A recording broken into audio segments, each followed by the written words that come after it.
पत्रकार सुरक्षा पेंशन एवं स्वास्थ्य कार्ड को लेकर झारखंड विधानसभा के परिसर में एक दिवसीय धरना प्रदर्शन किया गया, जिसमें भारतीय श्रमजीवी पत्रकार संघ एवं झारखंड जर्नलिस्ट एसोसिएशन एवं अन्य संघ के द्वारा संयुक्त रूप से धरना दिया गया। धरना के बाद सभी ने विधानसभा पहुँचे और विधानसभा के चैम्बर में जा करके विधानसभा अध्यक्ष एवं हेमंत सोरेन, मुख्यमंत्री की पत्नी कल्पना सोरेन को ज्ञापन दिया ताकि जल्द से जल्द मांग को पूरा किया जा सके। आपको बता दूं कि सुरक्षा, स्वास्थ्य बीमा एवं सहायता राशि हर राज्य जहां पे भारतीय श्रमजीवी पत्रकार संघ मजबूत है वहां लागू है और यहां भी लागू कराने का प्रयास किया जा रहा है। उसके बाद बिहार में भी लागू करने के लिए हमारे प्रदेश अध्यक्ष एवं सभी जिला के अध्यक्ष इस तरह का धरना प्रदर्शन कर अपने विधानसभा अध्यक्ष एवं मुख्यमंत्री को ज्ञापन सौंपेंगे। आइए देखते हैं कि रिपोर्ट। मैं धर्मेंद्र कुमार गया, आकांक्षा न्यूज।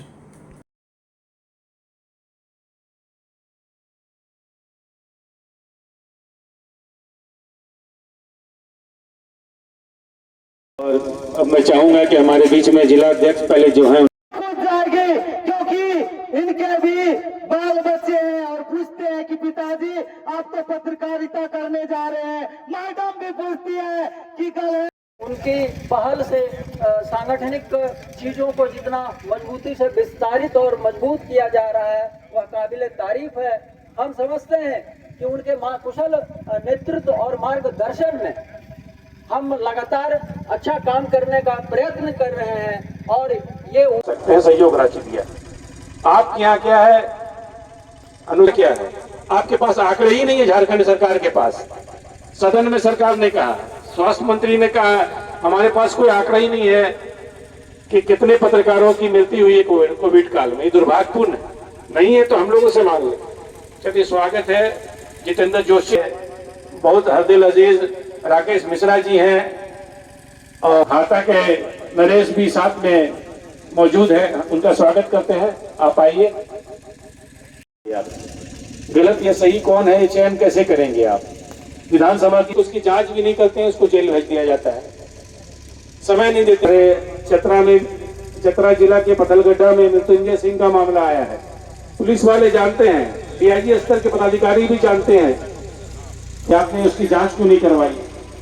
तो इसके लिए नियम तब तक इस तरह की घटनाएं पत्रकारों के साथ होती रहेंगी, पत्रकारों की गिरफ्तार बेकसूर भेजेंगे। तो आप अगर नहीं चाहते हैं, आप सरकार अगर नहीं चाहती उससे पत्रकारिता करें तो इस तरह की मुख्य पार्टी को लेकर के उस पार्टी में ही कि सरकार में पत्रकारों के साथ शोषण होता है। अब मैं उदाहरण देना चाहता हूं कि उत्तर प्रदेश की सरकार है, कोविड काल में जो पत्रकारों के निधन हुआ, लगभग 110 पत्रकारों को 10-10 लाख रुपए योगी जी ने साहब ने कहा है कि हम सरकार को 31 मार्च 2026 का अल्टीमेटम देते हैं कि अगर इस तिथि तक आप कानून, पत्रकार सुरक्षा कानून, आवास प्रवास की व्यवस्था, पत्रकारों के हित में जो चर्चाएं होनी चाहिए वो सरकार के डिकोरम में लाकर अगर आप नहीं करेंगे तो उसके बाद हम कानून की शरण में जाएंगे और पीआईएल दायर करेंगे 31 मार्च तक। अभी भी हमारे संस्थापक महोदय ने कहा और उनके नेतृत्व में हम आगे बढ़ेंगे।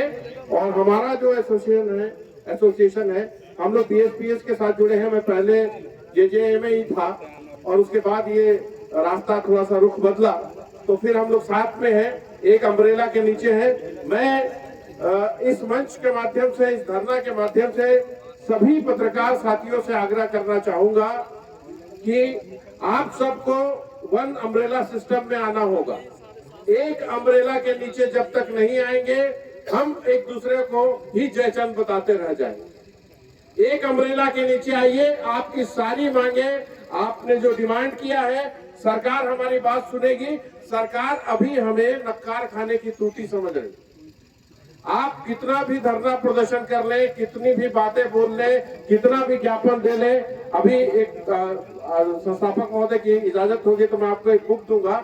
हमने राष्ट्रपति महोदया से लेके सब तक, उस समय राज्यपाल थी, कितने आवेदन, कितने ज्ञापन दिए हैं, उस पर अभी मुझे लगता है कि विगत 10 सालों से कोई सुनवाई नहीं हुई है। या तो ये लोग सिर्फ ज्ञापन पकड़ते हैं और हम लोग के ज्ञापन को कचरे के डब्बे में डाल देते हैं। तो अब ये नहीं चलेगा और 31 मार्च तक का समय, जैसा कि हमारे संस्थापक ने निर्धारित किया है, अगर सरकार इस तरफ इन बिंदुओं की तरफ ध्यान नहीं देती है तो हमारा आंदोलन का रुख बदलेगा और हम कानून की शरण में जाएंगे। और इसके लिए मैं एक और बात तमाम पत्रकार साथियों से कहना चाहता हूं कि अब आंदोलन को एकल भी बना लीजिए, आप अपनी चर्चाओं में इस बात को लाइए और जहां भी बैठते हैं, जिस अफसर के सामने बैठते हैं, उस अफसर के सामने साइकोलॉजिकल दबाव बनाना शुरू करें, मनोवैज्ञानिक दबाव बनाए, क्योंकि अब लड़ाई हमने खुलकर लड़ी, मनोवैज्ञानिक लड़ाई भी लड़नी पड़ेगी, ताकि अगर हम सरकार से बात करने जाए तो सरकार तक हमारी बात पहुंची रहे। अभी भी हमारे किसी साथी ने कहा था कि मुख्यमंत्री हेमंत सोरेन के कान बहुत हैं। अभी भी यहाँ कई लोग उनकी टीम के हैं, मतलब सरकार की तरफ से उधर बैठे होंगे, जो हमारी बातों को सबको नोट करते होंगे। तो इन बातों को सरकार सुने, 31 मार्च तक निर्णय ले ले, ये बहुत अच्छी रहेगी। क्योंकि आपने कहा है अबुआ सरकार, तो भाई अबुआ सरकार मतलब अपनी सरकार। तो पत्रकार क्या आपके अपने नहीं है? पत्रकार क्या एलियंस हैं, दूसरी दुनिया से आए हैं? पत्रकार के लिए क्यों नहीं निर्णय लेते हैं आप? जल्दी आपको लेना चाहिए। अगर निर्णय लेंगे, क्योंकि हम सरकार के एक अभिन्न अंग है, अगर आप सकारात्मक रूप में देख रहे हैं तब, क्योंकि आपकी जो आंख है सरकार की, वो पत्रकार भी है। आपको जो बड़ा फंड आता है, चाहे वर्ल्ड बैंक से हो, चाहे केंद्र सरकार से हो, चाहे आपका अपना जनरेट किया हुआ फंड हो, उसकी निगरानी करने का काम अगर कोई करता है तो पत्रकार ही करता है। वही आपको बताता है कि कहाँ घोटाला हो रहा है। तो पत्रकार को आप क्यों नहीं शामिल करना चाहते हैं? सहकारिता विभाग के माध्यम से आप राजनीतिक कार्यकर्ता है जो सरकार के डिकोरम में नहीं है, उसे आवास उपलब्ध करा रहे हैं, लेकिन पत्रकार को आवास नहीं दे रहे। ये कहाँ का न्याय? आप सदन में संविधान के प्रति हिलाते हैं, दिखाते हैं संविधान का उल्लंघन हो रहा है। और यहाँ अभी मेरे एक साथी बता रहे थे कि पत्रकार जो चौथा स्तंभ है उसको लेके आपने 4th स्टेट बनाया है, जिसके पिलर पर देश खड़ा है, लोकतंत्र चल रहा है। लेकिन अगर आप यहाँ देखेंगे तो चौथा खंभा जिसको बोला जाता है वो सबसे निरीह और सबसे चर्चा अवस्था में। तो क्या आप लोकतंत्र को गिराना चाहते हैं? तानाशाही लाना चाहते हैं? क्या करना चाहते हैं? अगर तानाशाही लाना चाहते हैं, इस स्तंभ को बर्बाद करना चाहते हैं तो कोई बात नहीं, लेकिन लोकतंत्र में के साथ चलना चाहते हैं, लोकतंत्र की बात के साथ आगे बढ़ना चाहते हैं, सरकार चलाना चाहते हैं, तो आपको लोकतंत्र के हिसाब से, संविधान के हिसाब से पत्रकारों को हक देना होगा। और इस बात को 31 मार्च के पहले इस वित्तीय वर्ष में सरकार को संज्ञान में लेना होगा और अपना निर्णय बताना होगा कि हम क्या करने जा रहे हैं। बहुत बहुत धन्यवाद इन बातों। तमाम सरकार से कि कृपया करके एक बार संविधान सभा में जो बहस हुई थी, उस बहस को जरा एक बार पन्ने पन्ने पलटे और उसको पढ़ें, एक बार उसको देखें कि आखिर संविधान सभा में कुछ मौलिक अधिकारों का वर्णन संविधान सभा के सदस्यों द्वारा की गई। डॉक्टर भीमराव अंबेडकर ने, माफ कीजिएगा, डॉक्टर भीमराव अंबेडकर जी ने, क्योंकि संविधान सभा के निर्माता, जरा एक बार संविधान सभा के बहस को पढ़ा जाए और निसंदेह सरकार को पढ़ना चाहिए कि उसमें तमाम व्यक्ति के मूलभूत अधिकारों का वर्णन, इस पर तमाम एक गहन चिंतन किया गया है, बहस किया गया है। और सरकार, वर्तमान सरकार आज उसी मौलिक अधिकारों को हम पत्रकार भाइयों से छीनने का काम कर रही है। तो मैं यह डंके के चोट पर कहूंगा कि वर्तमान की झारखंड सरकार हम तमाम पत्रकारों के मौलिक अधिकार को छीनने का काम नहीं कर रही है दोस्तों, बल्कि वो भारत के संविधान का खुलकर अपमान कर। हमारे इस धरना देने से उनके कान पे जू रेंग जाएगा, हमें नहीं लगता, क्योंकि कल परसों एक चित्र आया था, शर्मा जी जाके मिले थे हेमंत सोरेन जी से और बहुत से सारे बाबूलाल मांडी जी वगैरह सभी से बातें रखी गई। सबके पास बात रखने के बावजूद हमें खुशी है, इस बात को व्यक्त करने में भी खुशी है कि हमारे क्षेत्र की विधायक डॉक्टर नीरज यादव ने विधानसभा में यह विषय उठाया, लेकिन एक फोरम पूरा होता है, शून्यकाल में आप विषय उठा दीजिए, सरकार सुन लेती है और फिर जिस तरह से कहा जाता है कान में तेल डाल के उसको सो जाना है, आपकी बातों से उसको कोई लेना देना नहीं। अन्यथा जो सबकी आवाज हो उसको आके यहाँ चिल्लाना पड़े, हमारी एकता जिंदाबाद, हमारी मांगे पूरी करो, तो समझा जा सकता है कि सरकार किस नींद में सो रही है। और निश्चित तौर पे ये धरना एक सिंबल ही सही हेमंत सरकार के और झारखंड का, हेमंत सरकार क्यों कहें, अच्छी बात आई थी। जिस सरकार में कोई भी सरकार ध्यान दिया क्या? किसी सरकार ने इसमें ध्यान नहीं दिया। बगल के राज्य में हमारे लिए सारी फैसिलिटियां मिल रही हैं और क्यों नहीं मिलनी चाहिए। आज एक पत्रकार हमारे यहाँ 5 एक ऐसी घटनाएं हुई हैं जिसको हम यहाँ रख दे तो आपको लगेगा कि ऐसे विषम परिस्थितियों में पत्रकार को काम करना पड़ता है क्या? आप जब आवाज उठाने जाते हैं, मेरे विचार है मनरेगा के विरुद्ध एक आवाज उठाए थे। मनरेगा में निश्चित तौर पर हम जानते हैं कि मजदूरों से काम कराया जाता है, जेसीबी से काम कराया जा रहा था। उन्होंने वो तस्वीर डाल दी और उसी शाम उनके साथ मारपीट हो गई, धमकियां मिली, मारपीट हो गई। हम लोगों को लगना पड़ा, एसपी से मिलना पड़ा, डीसी से मिलना पड़ा, तब जाकर उनको थोड़ा न्याय मिल पाया। हमारा एक पत्रकार है जयकांत, ऐसे ही कोई विषय उठाया, शिव मंदिर में पूजा करने गया हुआ था और इसके ऊपर हमला हो जाता है, इसके दांत तोड़ दिए जाते हैं। अभी जो आपने बताया पिंटू पांडे, एकदम से जयनगर का बहुत ही अच्छा पत्रकार, सीधा साधा और जागरूक, विषयों को उठाने वाला, बेवजह बिना मतलब के उसको बॉक्सों में फंसा दिया गया 2.5 साल के बच्चे के साथ। हम लोग इस विषय को उठा रहे हैं। दिल्ली सरकार में फडणवीस जी की सरकार में इससे पहले जो थी वो बिल को लाया गया था, पारित किया गया था, जो अभी लंबित है, राष्ट्रपति के यहाँ हस्ताक्षर नहीं हुआ। दूसरा, जब हम लोग भारतीय श्रमजीवी पत्रकार संघ के लगातार संघर्ष के बाद छत्तीसगढ़ में पत्रकार सुरक्षा कानून का ड्राफ्ट बिल को पिछली सरकार ने लागू किया था, जिसका हम लोगों ने मुख्यमंत्री को जाकर वहां उनको सम्मानित भी किया था, लेकिन ये आधा अधूरा है, क्योंकि कानून बनाने का अधिकार केंद्र सरकार को है, राज्य सरकार को अडॉप्ट करने का बहुत सारी चीजों का है। मैं राज्य सरकार से उन बातों को ही मांग कर रहा हूं, संगठन की ओर से, और हमारे तमाम साथी मांग कर रहे हैं कि जो आपके अधिकार क्षेत्र में है, आप वो कानून बनाएं, और राष्ट्रीय स्तर पर हमारा संघर्ष जारी है, हम उसके लिए भी आगे बढ़ रहे हैं। आपके अधिकार क्षेत्र में पेंशन भी है, स्वास्थ्य बीमा भी है, आवास भी है। जैसे जितेंद्र जी हमको बता रहे थे कि पूर्व विधायक को 20 डिसमिल जमीन मिल रहा है, तो वर्तमान पत्रकारों को सरकारी आवास कम से कम सरकारी दर पे भाड़े में रहने दे दीजिए। जिनके पास नहीं है, जिनके पास भवन है, उनके लिए हम नहीं मांग रहे। यूपी दे रहा है, मध्य प्रदेश दे रहा है, तो साउथ के तो सारे राज्य दे रहे हैं, आप क्यों नहीं दे सकते हैं? और आपके घर की चीज तो है नहीं, आप सरकार चला रहे हैं, परमानेंट तो चलाइएगा नहीं। सरकार मतलब जनता के लिए, जनता के द्वारा, और जनता के हितों के लिए है। और जनहित की बात करें तो लोकतंत्र, और लोकतंत्र का चौथा स्तंभ हम है, हम आई वॉच की भूमिका में। अगर कोई गलत करेगा तो हम भी आपको बताएंगे, उसके लिए आप कमेटी रखें। अब चलिए, बातें अभी होगी।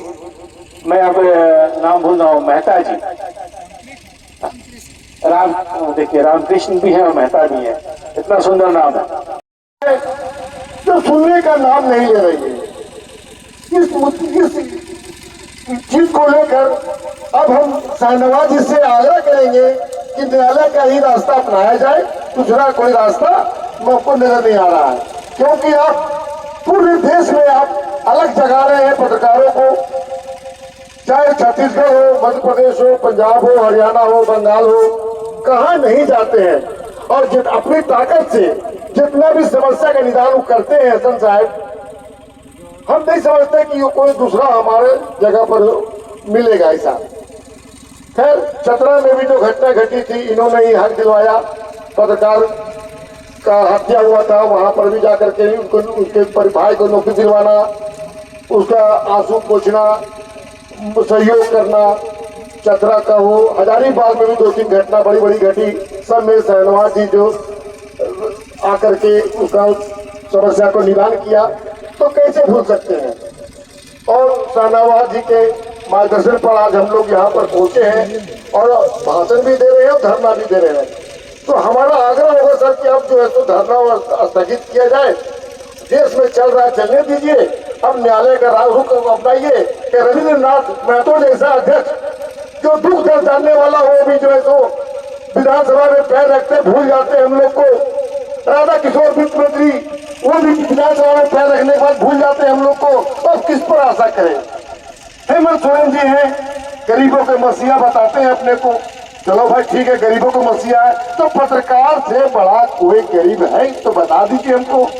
विधायक के लिए आपके पास फंड है, विधायक के लिए आपकी योजना है, विधायक के लिए आपका मकान है, विधायक के लिए पेड़ बनाने की योजना है, लेकिन आप बगल में आपके साथ 24 घंटे रहने वाला एक पत्रकार होता है, उसके लिए जरूरत भी आपको आंख नहीं खुलती है। तो एक हम आग्रह करेंगे, तो धरना प्रदर्शन हो रहा ये हमारे बिहार में भी लागू होना चाहिए और हम इसी समर्थन में हम झारखंड आए हुए हैं और यहाँ के बाद जो बात होगा उसके बाद हम लोग बिहार में भी इस तरह का धरना प्रदर्शन करके और बिहार के पत्रकारों के हित के लिए भी हम लोग संघर्ष करेंगे। नमस्कार।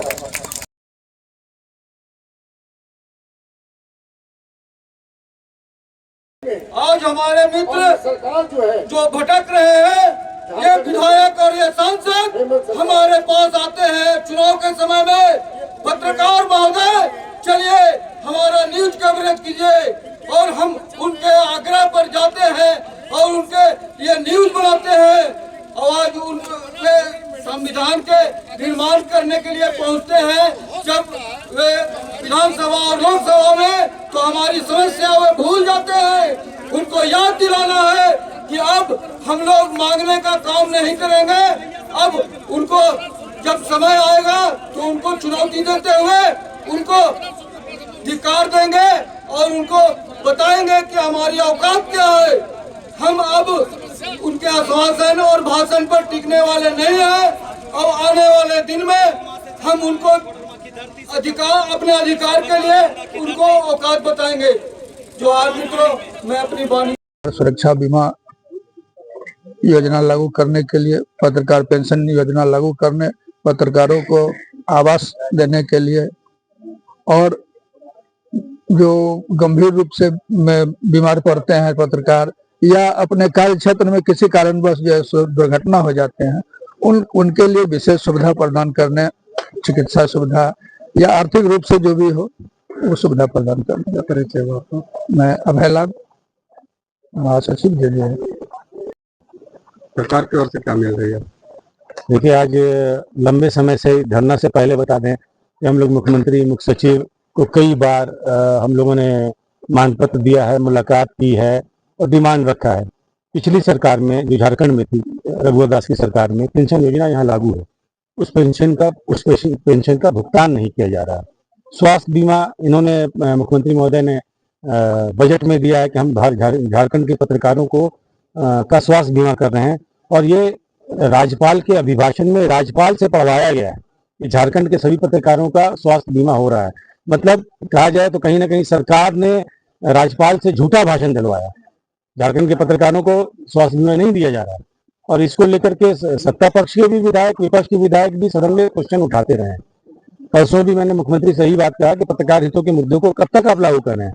उन्होंने कहा कि हम करेंगे, इसे कब करेंगे उन्होंने डेडलाइन नहीं दिया। तो आज हम लोगों ने ये धरना दिया, ये पत्रकार सुरक्षा कानून, पत्रकार पेंशन योजना, स्वास्थ्य बीमा योजना, आवास योजना, पत्रकारों के लिए जो मान्यता प्राप्त समिति का गठन, इन मुद्दों को लेकर हम लोगों ने आवाज उठाई है और एक डेडलाइन सब पत्रकारों ने, झारखंड के समस्त पत्रकारों की ओर से, कोई एक संगठन नहीं कह रहा, ये प्रेस क्लब के अध्यक्ष हैं, यहाँ कोई दूसरे संगठन के भी हैं, जेजे के हैं, बीएसपीएस के तमाम पत्रकार संघ की तरफ से ये 31 मार्च तक का समय हम लोगों ने दिया है।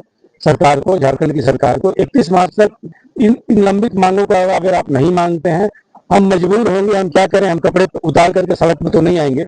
जो कानून का जो रास्ता है, हम हाई कोर्ट में जाएंगे और PIL दर्ज करेंगे। उसके बाद हाई कोर्ट से गुहार लगाएंगे कि क्या आप मीडिया को लोकतंत्र का चौथा स्तंभ मानते हैं या नहीं। क्योंकि आपने देखा होगा पिछले दिनों सुप्रीम कोर्ट के जज भी जब संकट में आए तो अपनी बात मीडिया के माध्यम से ही रखे। तो कहीं ना कहीं देखा जाए कि जुडिशरी मतलब न्यायपालिका, कार्यपालिका, विधायिका, इसको लेकर देखें तो चारों चीज, तीनों जो स्तंभ है उस पर आईवाज की भूमिका में हम कब तक मरते रहेंगे। झारखंड में मर रहे हैं, बिहार में मर रहे हैं, छत्तीसगढ़ में मर रहे हैं हमारे पत्रकार साथी, झूठे मुकदमे हो रहे हैं, पत्रकारों पर यौन शोषण का झूठा आरोप लगा दिया जा रहा है, किसी को कोयला चोर बताया जा रहा है, किसी को इस तरह से मुकदमे दर्ज किए जा रहे हैं और अधिकारी इस तरह से अब जान रहे हैं, वरीय अधिकारी जान रहे हैं। DGP ने खुद मौखिक रूप से कहा कि नहीं, गलत हुआ। DGP के बात को यहाँ झारखंड के SP नहीं मान रहे हैं। क्यों नहीं मान रहे हैं? इसमें कि जो सरकार है झारखंड की, जो पुलिस प्रशासनिक अधिकारी हैं, वो खासकर जो हमारे चौथा स्तंभ है पत्रकार भाई लोग, उनके ऊपर में दोहरी नीति अपना के मुकदमा दायर कर रहे हैं, उनको अलग अलग मामलों में फंसाने का प्रयास करते हैं ताकि वो आवाज को उठा ना पाए। मैं ये कहूंगा कि प्रशासनिक अधिकारी सबको नहीं कह रहा हूं, लेकिन कुछ प्रशासनिक अधिकारी ऐसे जरूर हैं जो सरकार को, विशेषकर मुख्यमंत्री को भी दिग्भ्रमित करने का काम कर रहे हैं और आउट ऑफ कंट्रोल है। आउट ऑफ कंट्रोल मतलब एक सिस्टम काम करता है। थानेदार कुछ गलती करता है तो SP बोलते हैं, SP की गलती होती है तो DIG और IG की तरफ बात जाती है, IG होती है DG तक हम लोग जाते हैं, मुख्यमंत्री तक अपनी बात को रखते हैं। मुख्यमंत्री का कोई आदेश ना माने, DGP का कोई आदेश SP नहीं माने, वैसे SP पे कार्रवाई क्यों नहीं होती। लातेहार SP की पर मैं बात करूंगा जो एक पत्रकार को झूठे मुकदमे में इन्वॉल्व करता है। मैं कोडरमा में बात करूंगा, उस थाना